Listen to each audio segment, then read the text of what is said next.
월세는 안 내셔도 돼요. 제가 책임질게요.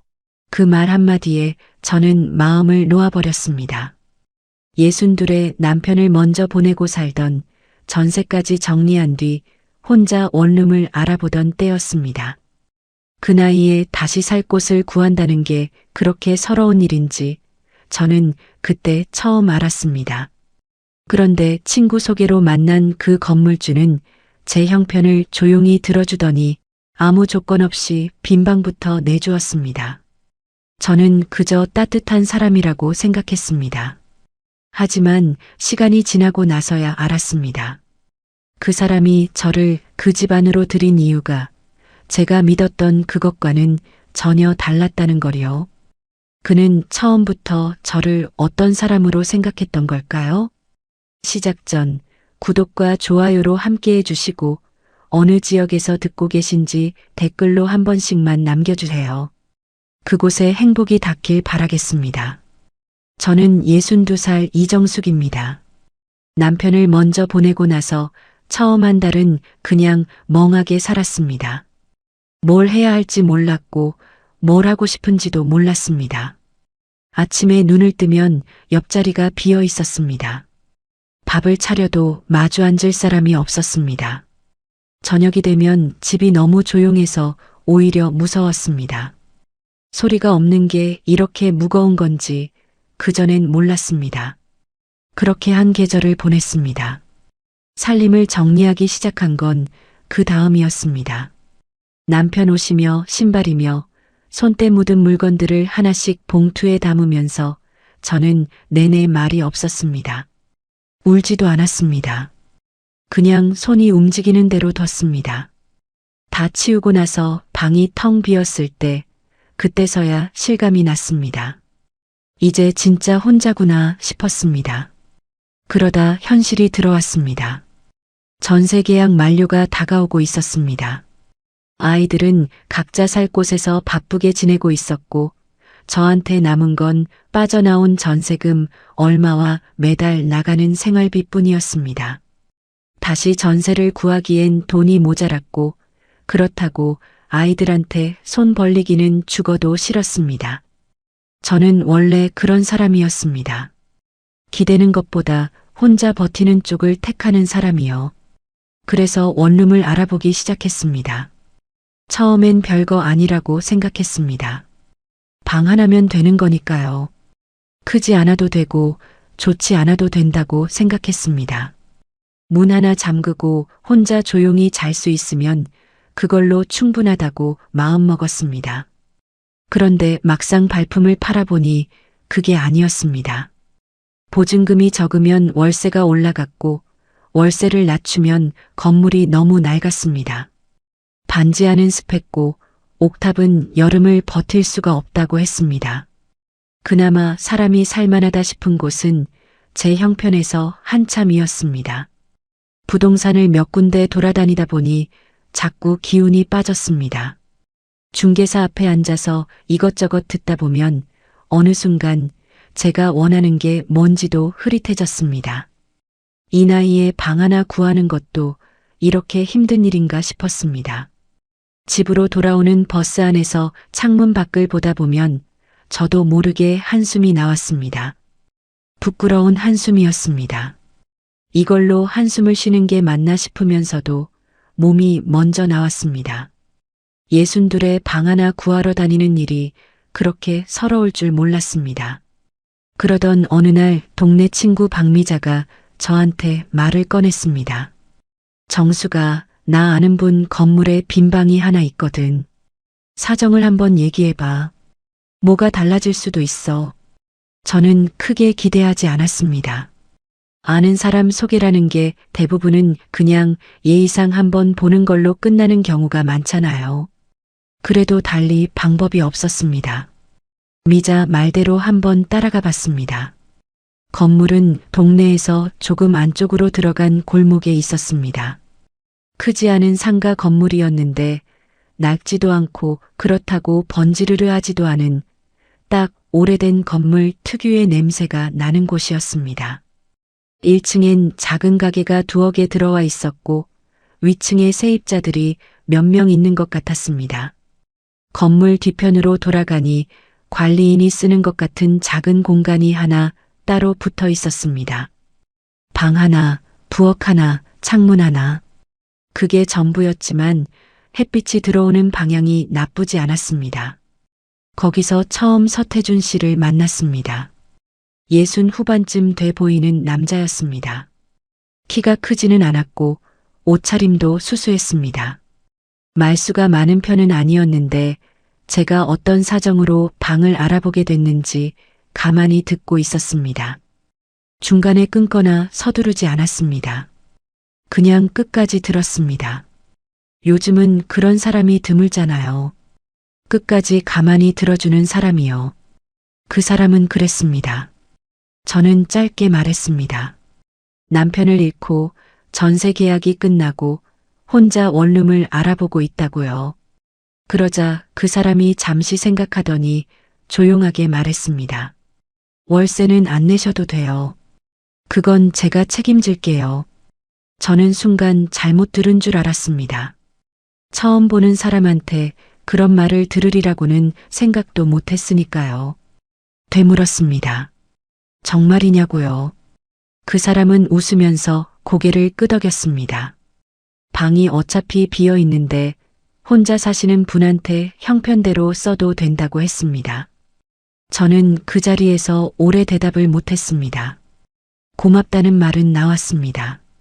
그런데 그 다음 말이 안 나왔습니다. 이게 맞는 건지, 이걸 받아도 되는 건지, 뭔가 조건이 있는 건 아닌지, 그런 생각들이 한꺼번에 머릿속을 스쳤거든요. 세상에 아무 이유 없이 이런 걸 해주는 사람이 있나 싶었습니다. 그런데 그 사람 얼굴을 보니 딱히 수상한 구석이 없었습니다. 그냥 조용하고 점잖은 사람처럼 보였습니다. 미자도 옆에서 정수가 그냥 감사히 받아라고 했습니다. 저는 그 방에 들어가기로 했습니다. 짐을 옮기던 날 그 사람이 무거운 박스를 아무 말 없이 들어줬습니다. 제가 괜찮다고 해도 막무가내로 들었습니다. 방에 짐을 다 들이고 나니 그 사람이 물 한 잔을 들고 왔습니다. 차갑지 않게 미지근한 물이었습니다. 저는 그걸 받아 마시면서 속으로 생각했습니다. 이 사람 꼼꼼하구나 싶었습니다. 짐을 정리하고 나서 혼자 방에 앉아 있었습니다. 좁았습니다. 전셋집이랑 비교하면 한참 좁았습니다. 그런데 이상하게 숨이 막히지 않았습니다. 오히려 꼭 맞는 것 같은 느낌이 들었습니다. 내가 감당할 수 있는 크기의 공간이라는 게 그때는 그게 위로가 됐습니다. 그날 밤 저는 오랜만에 일찍 잠이 들었습니다. 걱정이 없어진 게 아니었습니다. 그냥 걱정이 잠깐 멈춘 것뿐이었는데도 눈이 감겼습니다. 월세 고지서 걱정 없이 누울 수 있다는 사실 하나가 그렇게 크게 느껴질 줄은 몰랐습니다. 나중에 생각해보면 그날 밤이 그 집에서 제가 제일 편했던 마지막 순간이었는지도 모르겠습니다. 그런데 지금 다시 그날을 떠올리면 이상한 게 있습니다. 그 사람은 왜 그렇게까지 해줬을까요? 비어있는 방이라고 했지만 건물주가 처음 본 사람한테 월세도 받지 않고 방을 내주는 건 흔한 일이 아니잖아요. 좋은 사람이어서였을까요? 아니면 저한테 뭔가를 기대하고 있었던 걸까요? 그때는 그걸 따져볼 마음의 여유가 없었습니다. 형편이 어려운 사람은 생각이 짧아집니다. 당장 오늘 밤 발 뻗을 곳이 생겼다는 사실 앞에서 나머지는 나중 일이 되어버리거든요. 저도 그랬습니다.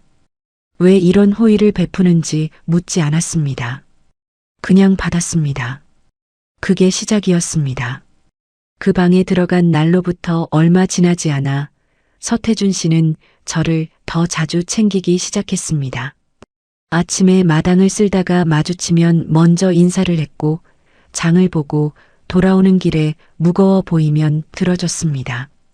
어느 날은 국한 냄비를 들고 와서 문 앞에 놓고 갔습니다. 혼자 드시면 뭘 챙기기 어려우실 것 같아서 라고 했습니다. 저는 그 말이 참 마음에 걸렸습니다. 고마우면서도 왜인지 모르게 빚을 지는 기분이 들었거든요.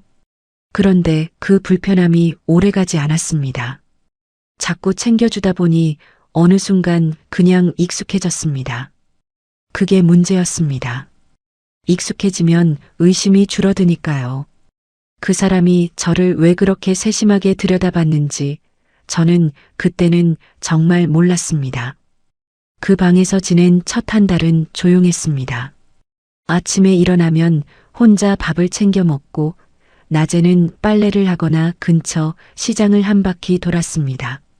저녁엔 방에 들어와 TV를 틀어놓고 앉아 있었습니다. 크게 무언가를 하는 것도 아니었고 누가 찾아오는 것도 아니었습니다. 그냥 하루하루가 조용히 지나갔습니다. 전셋집에 혼자 있을 때와 크게 다르지 않은 날들이었는데 이상하게 그쪽보다는 마음이 덜 무거웠습니다. 월세 걱정이 없다는 게 그렇게 큰 차이를 만드는지 그때 처음 알았습니다. 서태준 씨는 처음부터 저를 이상하게 대하지 않았습니다.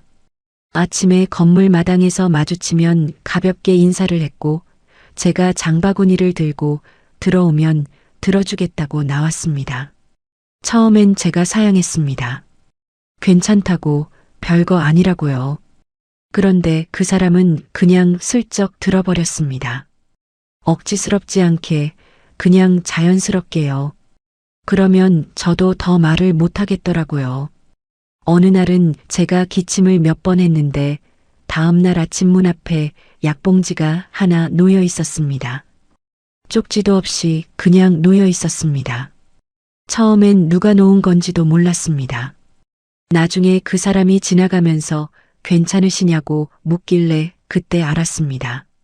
저는 그게 참 당황스러웠습니다. 고마웠는데 그 고마움이 어딘가 불편하기도 했습니다. 이렇게까지 챙겨줘도 되는 사이인가 싶었거든요. 그런데 그런 날이 쌓이다 보니 어느 순간부터 불편함이 사라졌습니다. 그냥 익숙해졌습니다. 챙겨주는 사람이 옆에 있다는 게 익숙해지고 오늘 어떻게 지내셨냐고 묻는 게 익숙해지고 저녁 무렵 건물 앞에서 잠깐 서서 이야기를 나누는 게 익숙해졌습니다. 사람이 참 간사하다 싶었습니다. 처음엔 그렇게 부담스러웠던 것들이 며칠이 지나면 당연한 것처럼 느껴지더라고요. 한 달이 지나고 그 사람이 저한테 제안을 하나 했습니다. 저녁을 같이 먹는 게 어떻겠냐고요. 혼자 드시면 아무래도 대충 드시게 된다고 자기도 혼자 먹는 게 오래됐다고 했습니다.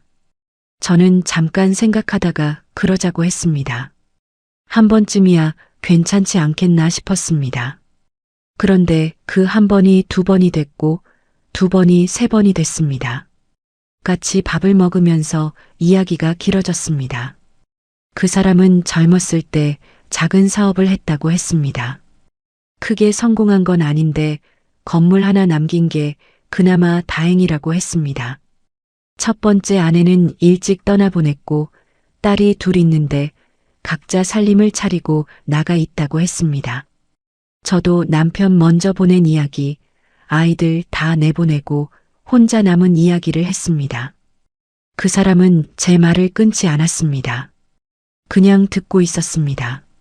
그때 저는 생각했습니다. 이 사람도 외로운 사람이구나 싶었습니다. 외로운 사람끼리는 금세 통하는 게 있거든요. 말이 많지 않아도 서로의 빈대가 어딘지 감이 오는 것 같습니다. 그 사람도 그랬고 저도 그랬습니다. 같이 밥을 먹고 나서 설거지를 하고 차 한 잔 마시면서 TV를 보다가 각자 방으로 들어가는 저녁이 몇 번 반복됐습니다. 그게 나쁘지 않았습니다. 어느 날 저녁이었습니다. 그 사람이 차를 한 잔 건네면서 조용하게 말했습니다. 이정숙 씨, 저 많이 의지가 됩니다. 저는 그 말을 듣고 아무 말도 못했습니다.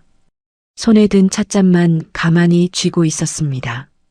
그 말이 뭘 의미하는지 모르는 건 아니었습니다. 그런데 선뜻 받아들이기가 어려웠습니다. 이 나이에 또 누군가한테 기댄다는 게 그게 맞는 건지 몰랐습니다. 그날 방으로 돌아와서 오래 앉아 있었습니다. 남편 생각이 났습니다. 오래 같이 산 사람이었습니다. 그 사람이 없어진 뒤로 제가 얼마나 혼자였는지 그 방에 혼자 앉아 있으니 다시 실감이 났습니다. 누가 챙겨준다는 게, 누가 옆에 있다는 게, 그게 얼마나 큰 건지 몰랐는데 잃고 나서야 알았거든요. 손가락 끝이 차가웠습니다. 창밖에 바람 소리가 났습니다. 그 소리가 유난히 크게 들렸습니다. 그 사람이 싫지 않았습니다. 솔직히 말하면 그랬습니다. 그래서 더 조심스러웠습니다. 싫지 않다고 해서 다 되는 건 아니잖아요. 형편도 달랐고 각자 자식들도 있었고 이 나이에 새로 시작한다는 게 얼마나 복잡한 일인지 머리로는 알고 있었습니다. 그런데 마음이 이미 조금씩 기울고 있었습니다. 그걸 저도 느끼고 있었습니다. 그 뒤로 며칠은 괜히 그 사람 마주치는 게 어색했습니다. 장 보러 가는 시간을 달리 잡아보기도 했고 저녁을 먼저 먹고 들어가기도 했습니다. 피하는 건 아니었는데 그냥 조금 거리를 두고 싶었습니다. 그런데 그 사람은 그게 느껴졌는지 며칠 동안 별말 없이 지냈습니다. 억지로 다가오지 않았습니다. 그 점이 오히려 더 마음에 걸렸습니다. 밀어붙이지 않는 사람이라는 게 그게 이상하게 더 신경 쓰였습니다. 미자한테 이야기를 꺼낸 건 그 무렵이었습니다. 미자는 제 이야기를 듣더니 입을 딱 벌렸습니다. 진짜? 그분이? 하면서요. 저는 아직 아무것도 아니라고 그냥 밥을 같이 먹는 사이라고 했습니다. 미자는 그러면서도 입꼬리가 올라갔습니다. 그 양반 나쁜 사람은 아닌 것 같더라. 정수가 너무 겁먹지 마. 하고 말했습니다. 저는 그날 미자 말이 오래 머릿속에 남았습니다. 너무 겁먹지 마. 저는 겁이 많은 사람이 아니었습니다. 살면서 어려운 일도 제법 버텨냈고 쉽게 무너지는 편도 아니었습니다. 그런데 이상하게 이 일 앞에서는 자꾸 발이 안 떨어졌습니다. 잘 살았던 기억이 있으면 다시 시작이 더 어렵다고 하던데 정말 그런 것 같았습니다. 그러다 어느 저녁 그 사람이 다시 먼저 말을 꺼냈습니다. 이정숙 씨, 저번에 제가 드린 말씀 부담이 되셨으면 죄송합니다. 저는 그 말을 듣고 오히려 마음이 풀렸습니다. 미안하다는 말을 먼저 하는 사람이었습니다. 저는 부담은 아니었다고 했습니다. 그리고 그냥 조금 더 생각해 보겠다고 했습니다. 그게 전부였습니다. 그런데 그 말을 하고 나서 이상하게 속이 가벼워졌습니다. 그날 이후로 저는 그 사람을 조금 다르게 보기 시작했습니다. 나쁜 사람이 아닌 것 같다는 생각, 외로운 사람이라는 생각, 저를 함부로 대하지 않는 사람이라는 생각. 그 세 가지가 자꾸 겹쳤습니다. 마음이 기운다는 걸 더 이상 부정하기가 어려웠습니다. 2달 동안은 정말 살 길이 열린 것 같았습니다. 그런데 지금 생각해보면 그 2달은 제가 그 사람을 믿게 만드는 시간이었습니다. 저도 모르는 사이에 천천히 아주 조용하게요. 그 사람이 의도한 건지 아닌지 저는 지금도 확실하지 않습니다. 그런데 결과적으로 그 2달이 지나고 나서 저는 그 사람을 더 이상 의심하지 않게 됐습니다. 그게 나중에 어떤 의미를 갖게 됐는지는 그때는 아직 몰랐습니다. 재혼 이야기가 처음 나온 건 그 사람 입에서였습니다. 어느 저녁 밥을 다 먹고 나서 차를 마시던 중이었습니다. 그 사람이 별 서두름 없이 말을 꺼냈습니다. 같이 사는 게 어떻겠냐고요. 정식으로 같이 살자는 거냐고 제가 되물었더니 그렇다고 했습니다. 말이 길지 않았습니다. 설명도 없었고 조건도 없었습니다. 그냥 같이 살자고만 했습니다. 저는 그 자리에서 대답하지 않았습니다. 찻잔을 내려놓고 잠깐 창밖을 봤습니다. 바깥은 이미 어두웠고 건물 앞 가로등 불빛이 흔들리고 있었습니다. 이 나이에 다시 누군가와 산다는 게 겁이 나는 건지 설레는 건지 제 자신도 몰랐습니다. 그냥 멍하니 앉아 있었습니다. 그날 밤 방에 돌아와서 한참을 생각했습니다. 잘 생각해야 한다고 스스로 다독였습니다. 섣불리 결정했다가 나중에 힘들어지면 어쩌나 싶었습니다. 이 나이에 또 한 번 상처받으면 일어나기 어렵다는 것도 알고 있었습니다. 그런데 한편으로는 이런 생각도 들었습니다. 지금 이 방에서 혼자 이러고 있는 게 맞는 건가 싶었습니다. 월세 걱정 없이 지내는 것도 언제까지 계속될지 모르는 일이었고 혼자 나이 드는 것도 두려운 일이었습니다. 몸이 아프거나 무슨 일이 생겼을 때 아무도 없다는 게 얼마나 무서운 건지는 남편 보내고 나서 뼈저리게 알았거든요. 마음이 이미 반쯤 기운 상태였습니다. 그걸 저도 알고 있었습니다. 며칠 뒤 미자를 만났습니다. 이야기를 꺼내자마자 미자가 눈을 크게 떴습니다. 정식으로 같이 살자고 했어? 그럼 재혼하자는 거잖아. 저는 그렇다고 했습니다. 미자가 잠시 생각하더니 말했습니다. 무조건 나쁜 건 아닌 것 같다고 그 사람이 그동안 함부로 대한 적 있냐고 물었습니다. 없다고 했습니다. 미자가 말했습니다. 그러면 한번 믿어보는 것도 나쁘지 않다고요. 단 너무 빨리 결정하지는 말라고 했습니다. 저는 그 말을 듣고 집으로 돌아오는 내내 생각했습니다. 한번 믿어본다는 게 말은 쉬운데 막상 하려면 쉽지 않은 일이었습니다. 믿었다가 또 혼자가 되면 어쩌나 싶었습니다. 그런데 그 걱정을 하고 또 하다 보니 어느 순간 이런 생각이 들었습니다. 두려워서 아무것도 안 하는 것도 결국 혼자인 건 마찬가지라고요. 어차피 혼자일 거라면 한번 해보는 게 낫지 않겠나 싶었습니다. 다음 날 저녁 저는 그 사람한테 먼저 말을 꺼냈습니다. 생각해봤는데요. 그렇게 해봐도 될 것 같습니다. 그 사람이 잠깐 저를 바라봤습니다. 그러더니 고개를 끄덕였습니다. 그것뿐이었습니다. 크게 좋아하거나 호들갑을 떨지 않았습니다. 그냥 알겠다고 했습니다. 저는 그 반응이 오히려 좋았습니다. 조용한 사람이었습니다. 그렇게 재혼이 결정됐습니다. 절차는 복잡하지 않았습니다. 서류 몇 장 신고 한 번이면 됐습니다. 식은 따로 하지 않았습니다. 저도 원하지 않았고 그 사람도 굳이 크게 하자고 하지 않았습니다. 자식들한테는 각자 연락을 했습니다. 제 아이들은 뜻밖이라는 표정이었지만 반대는 하지 않았습니다. 잘 생각해서 결정한 거냐고만 물었습니다. 그렇다고 했습니다. 재혼하고 저는 제가 살던 방을 나와 그 사람 집으로 들어갔습니다. 건물 위층에 있는 집이었습니다. 방이 몇 개 있었고 거실도 있었습니다. 제가 살던 방보다는 훨씬 넓었습니다. 짐을 들이면서 이제 여기가 내 집이구나 싶었습니다. 그 말이 이상하게 낯설었습니다. 내 집이라는 말이요. 처음 며칠은 모든 게 낯설었습니다. 누군가와 같은 공간에서 아침을 맞는다는 것, 밥상을 같이 차린다는 것, 저녁에 불을 끄기 전에 상대방이 옆에 있다는 것. 오랫동안 혼자 살다 보니 그 모든 게 어색했습니다.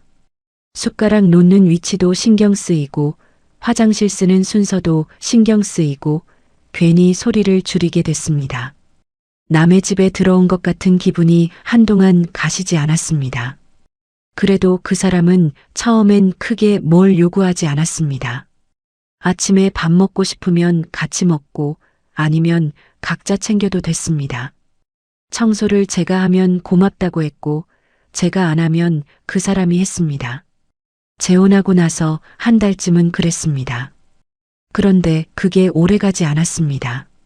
변화는 티나지 않게 왔습니다.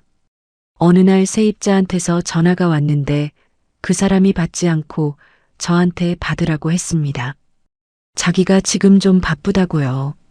저는 그러겠다고 했습니다. 그 다음에 또 전화가 왔을 때도 비슷했습니다. 그냥 메모해뒀다가 전해달라고 했습니다. 그러더니 어느 순간부터 세입자 전화는 자연스럽게 제 몫이 됐습니다. 처음엔 당연한 거라고 생각했습니다. 같이 사는 사람이니까 집에 있는 사람이 받는 거라고요. 그런데 그게 하나가 되더니 둘이 됐습니다. 택배 수령, 관리비 고지서 정리, 공실 청소 상태 확인, 민원 전달. 하나씩 제 손을 거치는 일이 늘어갔습니다. 집안일도 마찬가지였습니다. 아침상, 저녁상, 빨래, 청소가 어느새 당연히 제 몫이 되어 있었습니다. 그 사람은 늘 좋은 말로 했습니다. 당신이 집에 있으니 훨씬 낫다. 이런 건 당신이 더 꼼꼼하다고 했습니다. 처음엔 그 말들이 칭찬처럼 들렸습니다.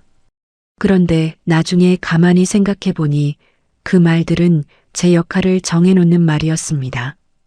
당신이 꼼꼼하다는 건 결국 당신이 하라는 말이었고, 당신이 집에 있다는 건 당신이 다 처리하라는 말이었습니다. 저는 그걸 눈치채면서도 말을 못했습니다. 재혼한 지 얼마 안 됐는데 벌써 불만을 꺼내는 게 맞나 싶었습니다. 괜히 작은 일로 분란이 생기면 더 힘들어진다는 것도 알았습니다. 그래서 그냥 했습니다. 참고 했습니다. 그런데 이상한 게 있었습니다.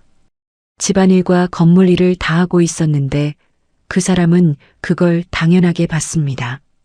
고맙다는 말은 처음엔 했는데 어느 순간부터 그 말도 줄었습니다. 그냥 되어 있는 일, 원래 그런 일처럼 됐습니다. 저는 어디서부터 말을 꺼내야 할지 몰랐습니다. 입이 열리지 않았습니다. 원룸을 구하러 다니던 그 시절에 저는 방 하나면 된다고 했습니다. 넓은 집에 들어와 살면서 저는 점점 그 방 하나보다 더 좁은 자리에서 살고 있었습니다. 공간은 넓어졌는데 제가 숨 쉬는 자리는 줄어들고 있었습니다. 그게 이상하다는 걸 느끼기 시작한 건 재혼하고 한 달이 채 지나지 않아서였습니다. 집안 공기가 달라지기 시작했습니다. 처음엔 아무 소리도 없이 아주 조용하게요. 재혼하고 2달쯤 지났을 때였습니다. 그날도 아침 일찍 일어나서 밥을 했습니다. 전날 밤 세입자한테서 누수 관련 문자가 와 있었는데 그 사람은 보고도 그냥 뒀습니다. 아침을 먹으면서 제가 먼저 꺼냈습니다. 어떻게 할 거냐고요? 그 사람이 밥을 씹으면서 말했습니다. 당신이 가서 한번 봐줘요. 어차피 집에 있잖아요. 저는 그 말을 듣고 아무 대꾸도 못했습니다. 숟가락만 내려놨습니다.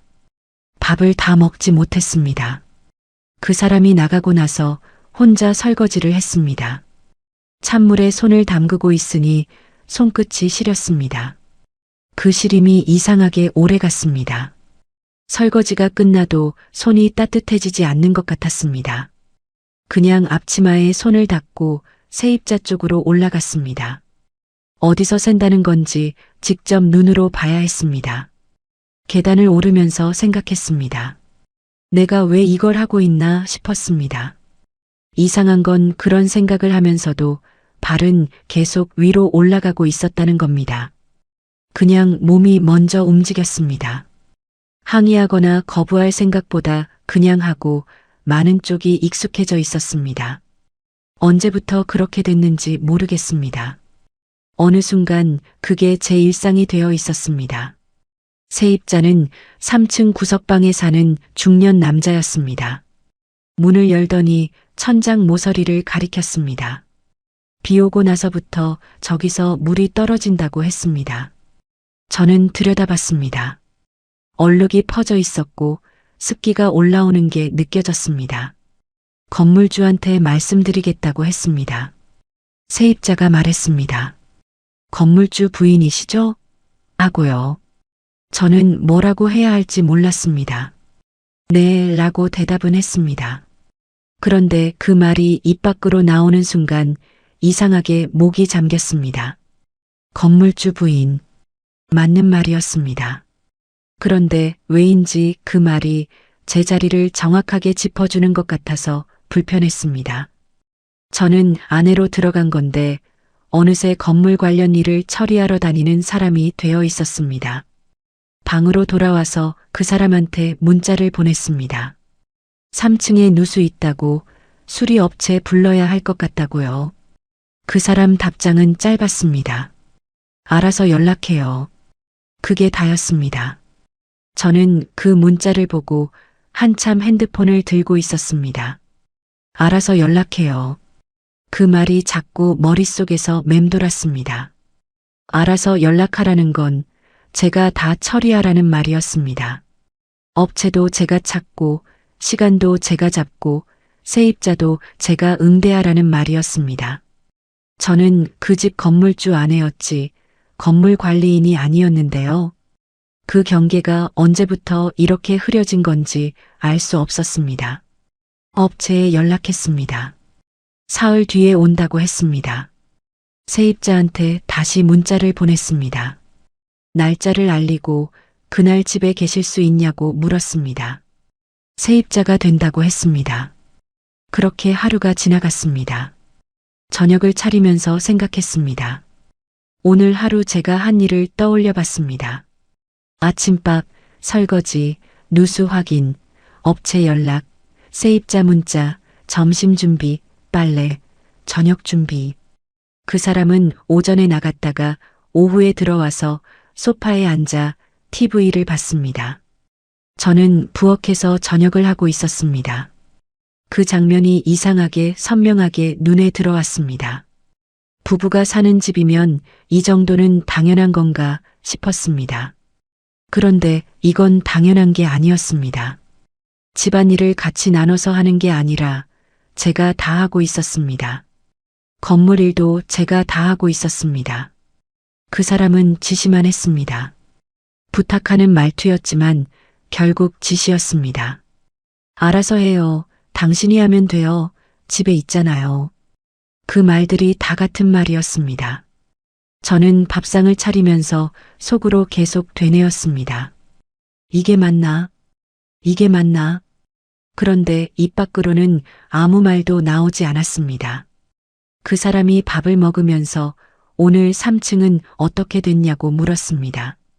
저는 사흘 뒤에 업체 온다고 했습니다. 그 사람이 고개를 끄덕였습니다.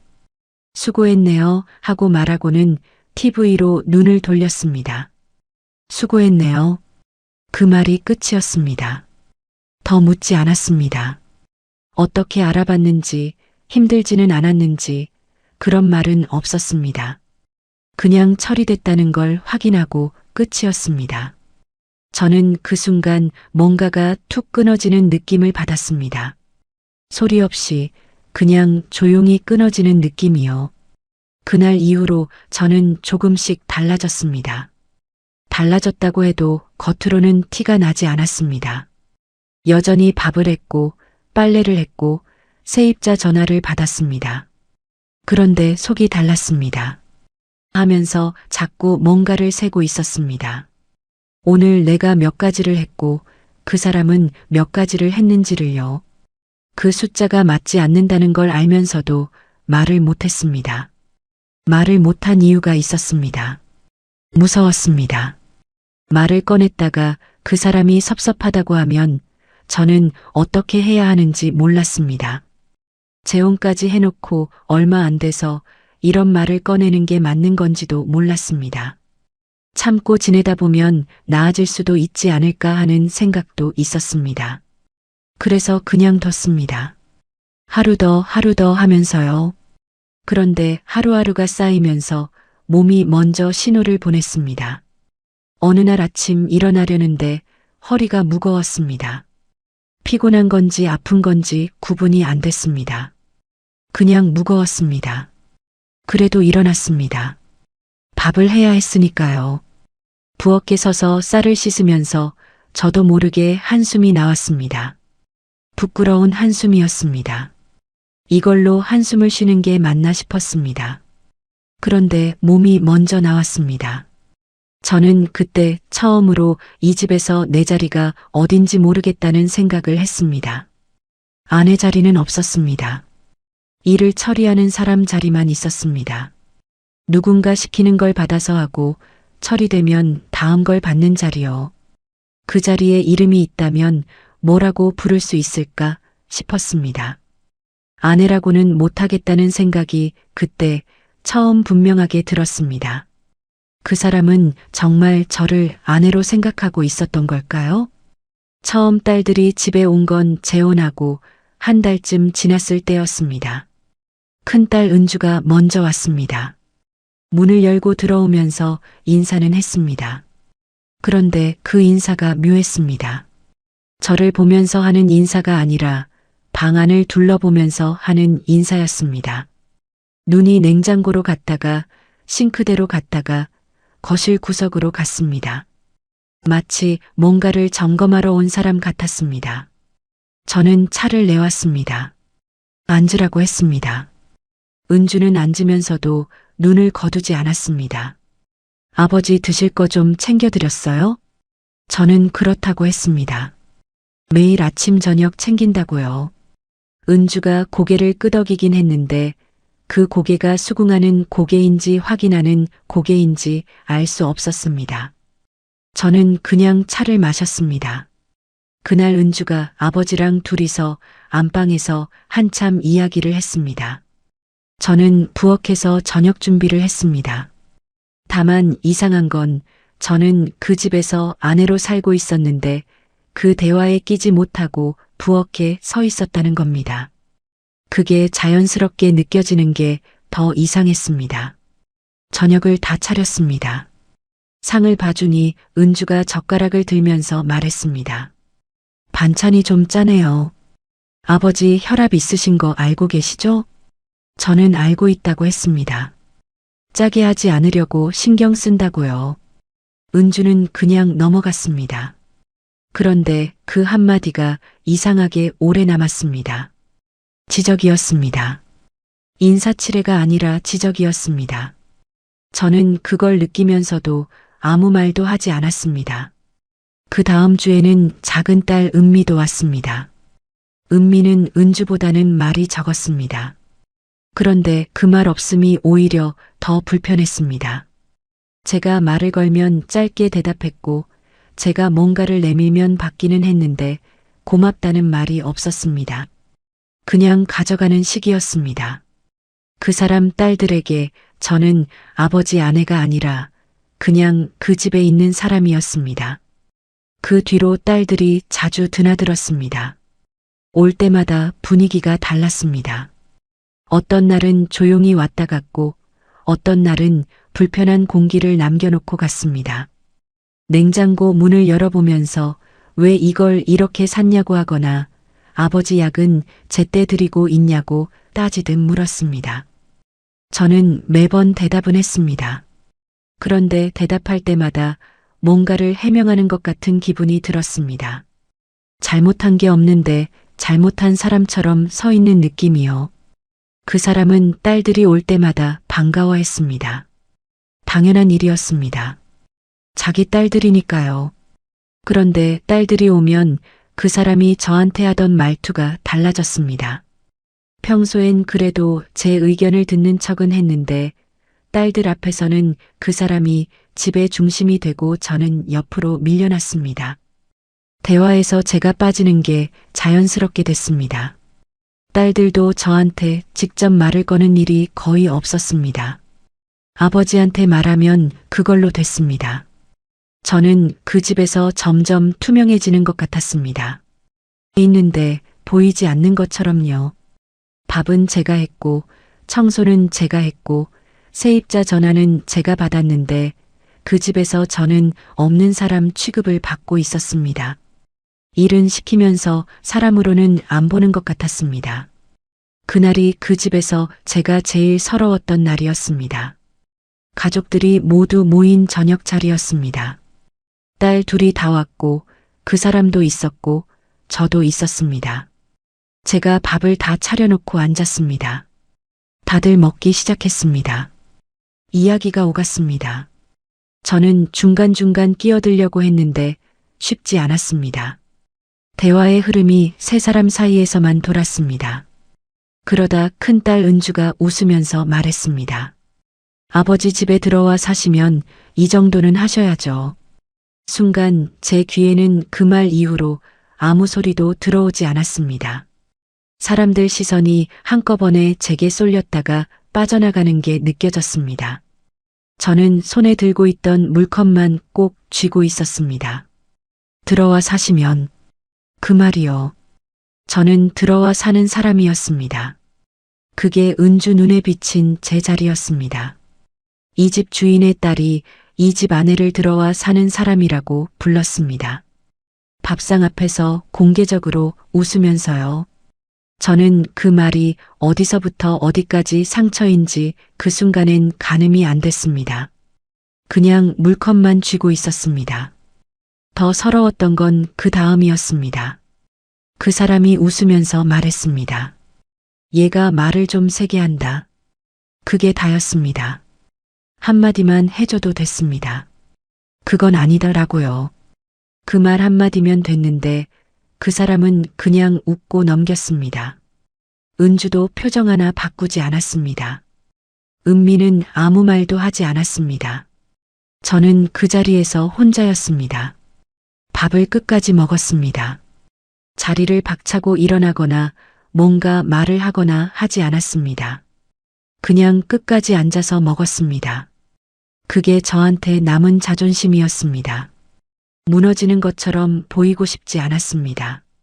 그런데 밥을 먹는 내내 목이 잠겨 있었습니다.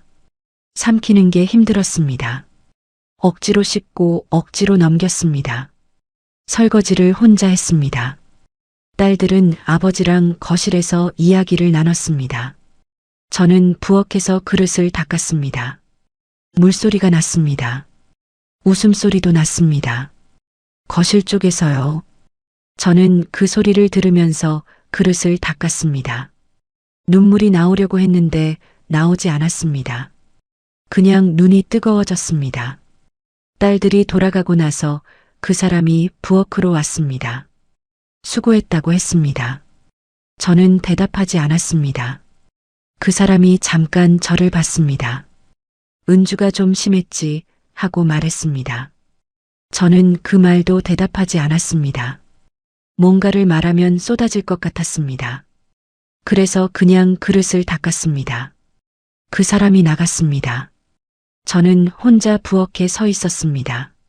문을 잠그고 나니 집이 조용해졌습니다. 그 조용함이 무겁게 내려앉았습니다. 저는 거기 서서 생각했습니다. 이게 내 집인가? 이 집에서 나는 무엇인가? 그날 이후 저는 더는 모른 척할 수 없었습니다. 들어와 사는 사람. 그 말이 머릿속에서 지워지지 않았습니다. 잠을 자려고 누웠는데도 아침에 일어나서 밥을 하는데도 그 말이 자꾸 올라왔습니다. 저를 아내로 들인 게 아니라 필요한 일을 맡길 사람으로 들였다는 생각이 처음으로 분명하게 섰습니다. 흐릿하게 느끼던 것들이 그날 저녁 한 문장으로 정리가 됐습니다. 그걸 알면서도 저는 왜 바로 나오지 못했던 걸까요? 바로 나오지 못했습니다. 알면서도 못 나왔습니다. 재혼까지 해놓고 얼마 못 버티고 나온 여자가 되는 것도 두려웠습니다. 다시 혼자 원룸으로 들어가야 한다는 생각도 겁났습니다. 그래서 더 버텼습니다. 하루 더 하면서요. 그 집에서 버티는 동안 저는 점점 말이 없어졌습니다. 밥을 차리면서도 말이 없었고 설거지를 하면서도 말이 없었습니다. 몸은 움직이는데 안에서 뭔가가 꺼져가는 느낌이었습니다. 이 집에서도 나 자신한테서도 조금씩 멀어지는 것 같았습니다. 그러면서도 발이 떨어지지 않았습니다. 결정적인 건 어느 새벽에 왔습니다. 자다가 핸드폰이 울렸습니다. 3층 세입자였습니다. 화장실 천장에서 또 물이 샌다고 했습니다. 저는 잠옷바람으로 일어나 슬리퍼를 끌고 계단을 올라갔습니다. 복도가 어두웠습니다. 벽을 짚으면서 올라갔습니다. 계단이 차가웠습니다. 세입자 문을 두드리고 천장 상태를 확인하고 양동이를 받쳐두고 내려왔습니다. 방으로 돌아와 보니 그 사람은 자고 있었습니다. 핸드폰 소리에 깼을 텐데 나오지 않았습니다. 이불을 덮고 고요하게 자고 있었습니다. 저는 그 옆에 서서 생각했습니다. 나는 지금 새벽에 계단을 오르내리고 이 사람은 자고 있다. 이게 우리 사이의 진짜 모습이구나 싶었습니다. 그 순간엔 화도 안 났습니다. 그냥 선명해졌습니다. 그동안 흐릿하게 보이던 것들이 그 순간 또렷하게 보였습니다. 이 집에서 저는 아내가 아니었습니다. 새벽에 불러도 되는 사람이었습니다. 그게 당연한 사람이었습니다. 잠은 오지 않았습니다. 천장을 보면서 새벽을 넘겼습니다. 나가면 어디 가나, 돈은 얼마나 있나. 현실적인 것들을 하나씩 짚어봤습니다. 겁이 났습니다. 그래도 여기 있는 것보다는 낫겠다 싶었습니다. 그게 결론이었습니다. 아침이 됐습니다. 그 사람이 식탁에 앉았습니다. 저는 밥을 차렸습니다. 국을 올리고 반찬을 꺼내고 수저를 놓았습니다. 그러고 나서 맞은편에 앉았습니다. 숟가락을 들기 전에 제가 먼저 말을 꺼냈습니다. 저 나가야 할 것 같아요. 그 사람이 숟가락을 내려놨습니다. 무슨 말이냐고 했습니다. 저는 여기서 계속 사는 게 맞지 않는 것 같다고 했습니다. 길게 설명하지 않았습니다. 설명을 길게 하면 제가 흔들릴 것 같았습니다. 갑자기 왜 그러냐고, 은주가 한 말 때문이냐고 했습니다. 저는 그것 때문만은 아니라고 했습니다. 쌓인 거라고 했습니다. 한 번 더 생각해 보라고, 같이 맞춰가면 된다고 했습니다. 그런데 그 말이 저한테 더 이상 위로가 되지 않았습니다. 예전엔 그 목소리가 믿음직스러웠는데 이제는 그냥 소리로만 들렸습니다. 저는 고개를 저었습니다. 이미 많이 생각했다고 했습니다. 새벽 내내 생각했다고요. 그 사람이 더 말하려다가 멈췄습니다. 저는 밥을 먹지 않고 자리에서 일어났습니다. 방으로 들어가서 짐을 챙기기 시작했습니다. 손이 떨렸습니다. 그런데 멈추지 않았습니다. 옷을 개고 물건을 박스에 담고 쓰던 것들을 하나씩 정리했습니다. 이 집에서 같이 쓰게 된 것들은 그냥 두고 나왔습니다. 내 것만 챙겼습니다. 중간에 그 사람이 방문 앞에 한 번 왔습니다. 발소리가 멈췄다가 갔습니다. 저는 문을 열지 않았습니다. 보면 흔들릴 것 같았습니다. 짐을 다 챙기고 거실로 나왔습니다. 그 사람이 소파에 앉아 있었습니다. 서로 한참 말이 없었습니다. 저는 짧게 말했습니다. 이혼 서류는 천천히 해도 된다고, 지금 당장 다툴 생각은 없다고요. 그 사람이 고개를 끄덕였습니다. 저는 더 말하지 않고 문을 열었습니다. 그 집 문을 나서는 순간 다리가 후들거렸습니다. 계단을 내려오면서 손잡이를 꼭 잡았습니다. 건물 밖으로 나오니 바람이 불었습니다. 봄이 막 시작되는 무렵이었는데 바람이 아직 차가웠습니다. 짐 가방을 내려놓고